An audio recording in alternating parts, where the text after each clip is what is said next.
Hi friends, అందరూ ఎలా ఉన్నారు? బాగున్నారండి. ఇప్పుడు నేను దొండకాయ టమాటా కర్రీ చేయబోతున్నాను. ఎలా చేసుకోవాలో చెప్తున్నాను చూడండి ఫ్రెండ్స్.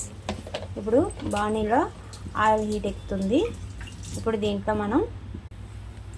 మనం ఇందులో జీలకర్ర వేసుకుంటున్నామండి.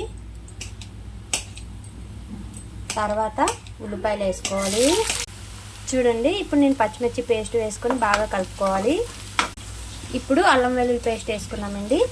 చూడండి, ఇలా బ్రౌన్ కలర్ వచ్చింది కదా. ఇప్పుడు పసుపు వేసుకుంటున్నాం. చూడండి, ఇప్పుడు దొండకాయ ముక్కలు వేసుకొని కలుపుకుందాం. మనం కాసేపు మూత పెట్టి మగ్గబెడదాం. ఇప్పుడు తగినంత ఉప్పు, టమాటా ముక్కలు వేసుకొని కలుపుకుందామండి. ఇప్పుడు మూత పెట్టి కాసేపు మగ్గనిద్దాం. ధనియాల పొడి కొంచెం వేసుకుందాం. కారం వేసుకుందాం.